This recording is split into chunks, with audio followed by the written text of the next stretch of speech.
Hello and welcome to Educated STEM. I am Kate, the founder of Educated STEM, and today I'm going to be doing something a little bit different, so I hope you enjoy it. But I recently watched a film on Amazon Prime, which is on Val, and it's by Val Kilmer. It's essentially using his home videos, and he talks to you about his career and how things progressed and his thoughts on it. And it's really very interesting. But as I was watching it, I realized that there are definite parallels between what he has experienced and what people in STEM or in academia might also experience. So I thought that I would do something really quite different and share with you some of the main points that I got out from watching the documentary and kind of talk about how that would then relate in an academic or a STEM environment. So the first thing is, he says there are no small parts, only small actors. And think about that for a second. It's quite clever.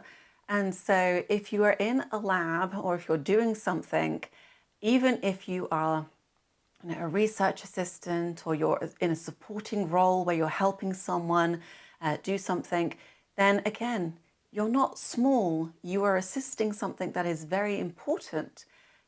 If you have an assistant, that generally means that you're very, very busy and you need the help.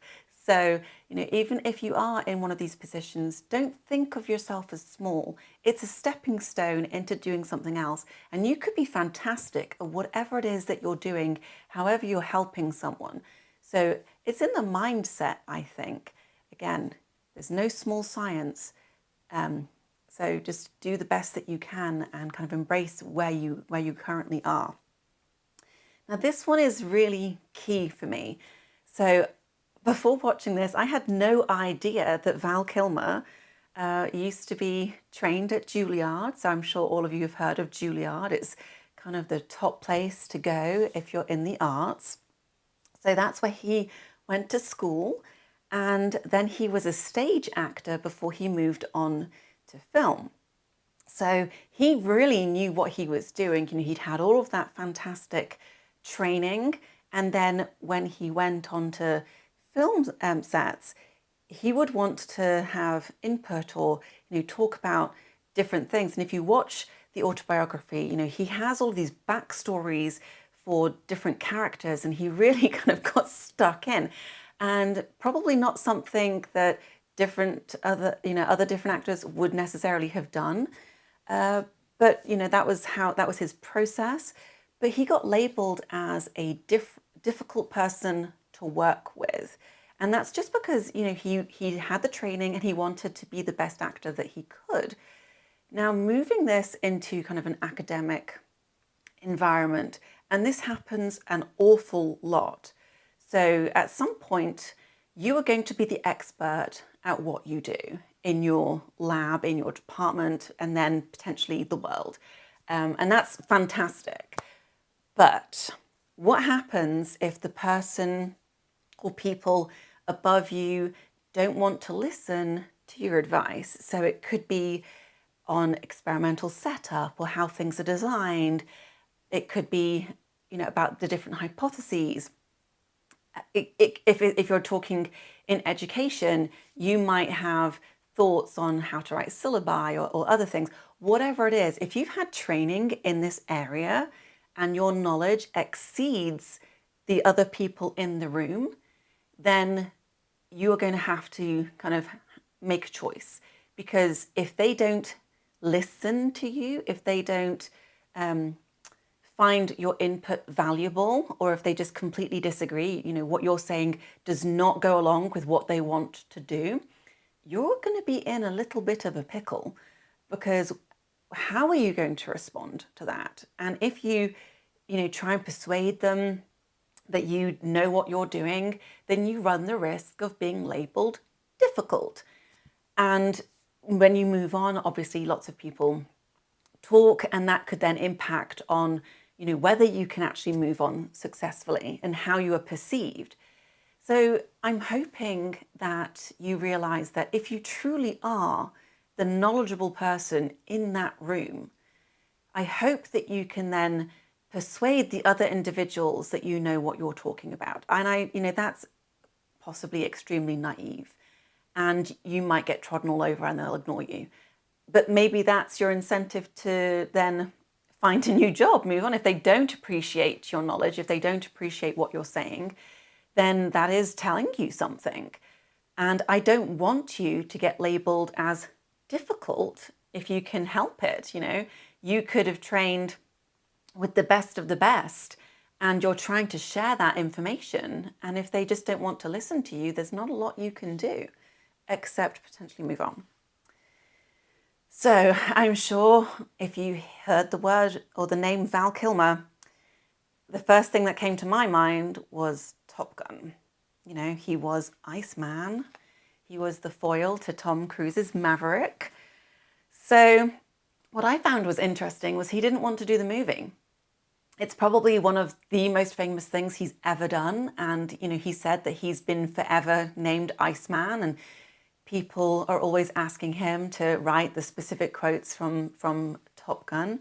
And he was under contract to make the film with the film studio.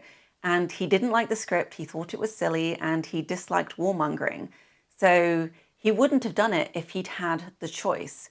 But think about that missed opportunity that he would have had, because that is probably the first film that you think of. And if it isn't, then drop it in the comments, the first film that you thought of, because I was kind of shocked when I was watching it. I was like, I'd completely forgotten all of these other fantastic films that he'd been in. For me, he is Iceman. Sorry, Val. But just think about all those opportunities that you might miss out on if you look at something and your initial gut response is, I don't want to do that.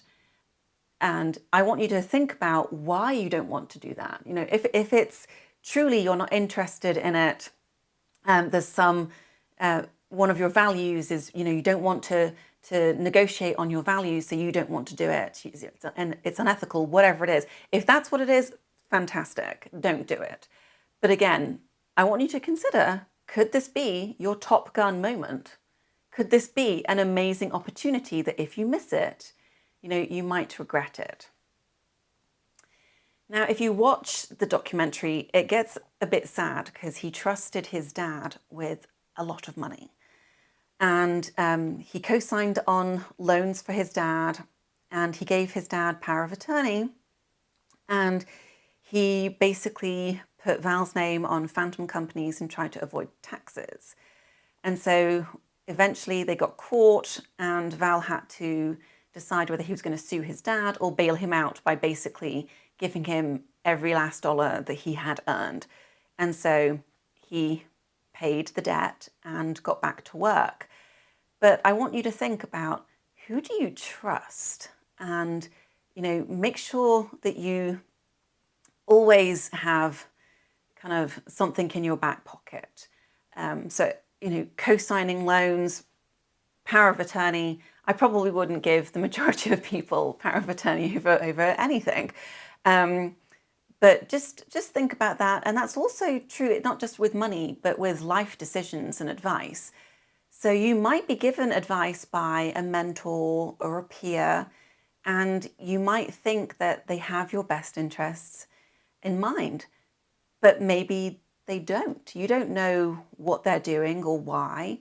And so I just want you to consider everything from both sides. Is this person fabulous and, really the best thing since sliced bread and really helping you?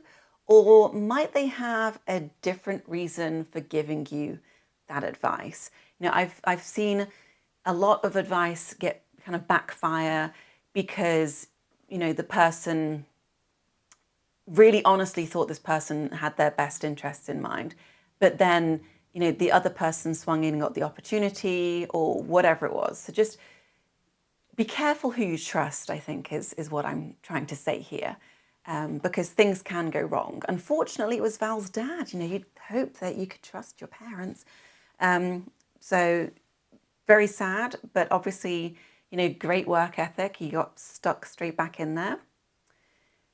He also really committed to the various roles that he did. Now, I had completely forgotten that he was in a movie about the Doors. So the Doors is a very famous rock band headed by Jim Morrison. And so when he was trying to get the role, he actually filmed an audition tape where he sang all the Doors songs himself, which is pretty impressive. I don't think many actors go to that level when they're trying to get a particular role. And if you watch it, he did this for many different films, which he didn't get the roles for. But he was eventually cast as Jim Morrison, and he watched, videos of Jim, how he sang, how he held himself, how he moved on stage, so he could then emulate him when it finally filmed. And he says, that year was hell for his wife because, everything was Jim Morrison or the Doors related. So, if you're going to do something and you're going to do it well, commit, really get stuck in. And so if you want to become a teacher, go off and learn how to teach. A lot of professors are absolute experts in whatever it is that they did their PhD in.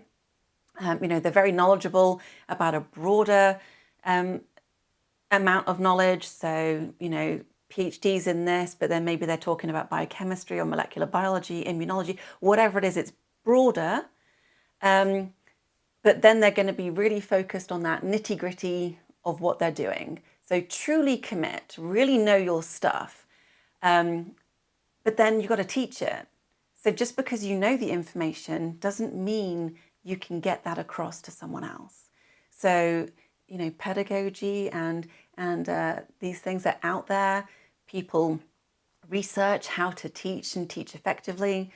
But a lot of the times that doesn't necessarily get into the professors' minds. So again, if you're going to commit to the ivory tower, you want to become a professor, maybe you should learn how to teach. I mean, seriously? So commit. If you're doing it, go all in. It's not just about research, it's also about teaching. So focus.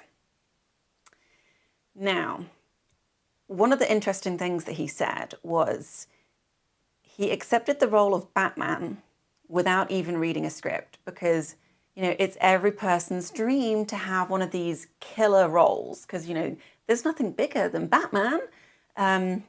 So he accepted the role, super, super excited, but then he had to go through the practicalities of being Batman and wearing the bat suit. So apparently once he was in it, he could barely move, he could barely breathe, he couldn't hear a darn thing. And so eventually people stopped talking to him because he couldn't hear what they were saying. So he felt incredibly isolated and he really didn't enjoy filming the film. If you think about it, if you've seen his version of Batman, they have Jim Carrey as the Riddler. And they have, oh my gosh, I can't think what his name is, but they have a Two-Face. And they're putting out these fantastic, nuanced performances. And he's just in this big, black, rubbery suit. And, all you can see is his jaw. I don't know how much acting you can really do with just this part. So he really didn't enjoy that at all. And then he was offered to make a sequel because it was a success at the cinema, at the movie theaters.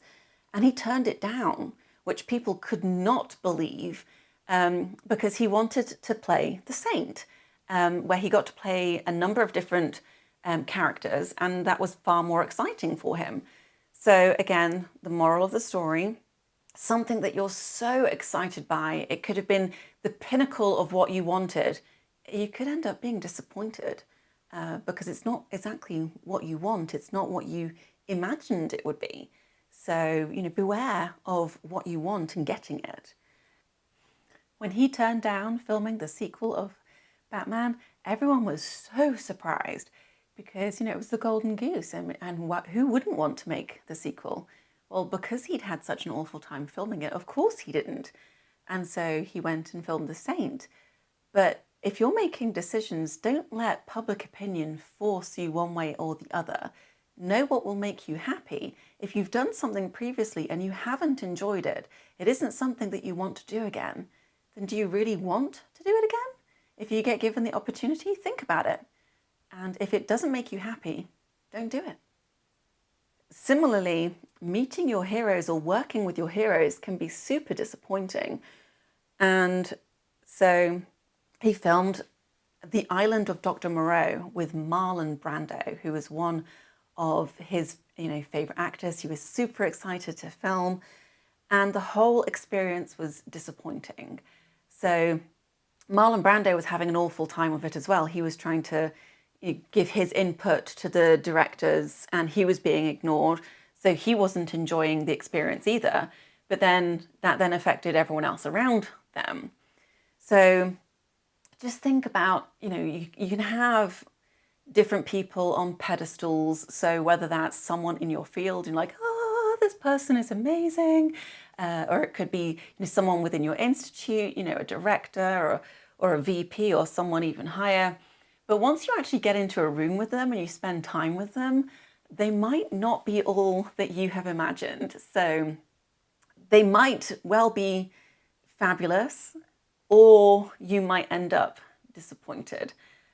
But that's okay, because you then know what they're like, and you can take the good and you can kind of work that into how you want to be perceived and how you work in the future. And you can see what you don't like about it. And you can also, take that input and figure that out too.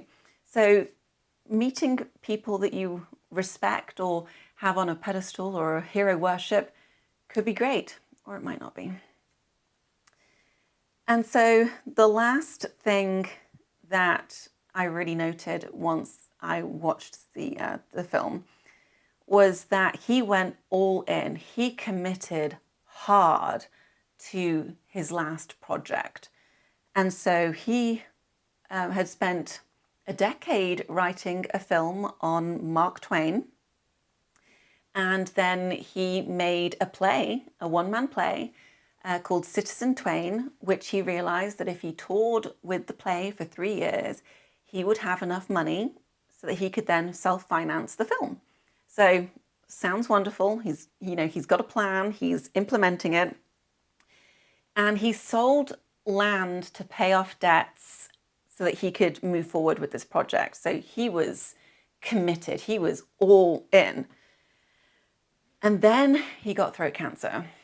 And if you start watching the film, his son narrates the entire thing, and you hear Val speak throughout it as well. But because of his cancer treatments, he has a hole in a tube here in his throat. And so to speak, he has to cover up the tube. So his voice is nothing like what you would expect it to be if you've seen him in film. And so he probably will never get his original voice back. And it's just a bit heartbreaking, really, because he's never going to get to complete that film. He's never going to do that play again. But he will not have regrets. He will not be sitting back thinking, oh, I could have done this. No, he did it. And then, through really awful life circumstances, he had to stop. But then again, maybe at some point someone else can move those projects forward for him.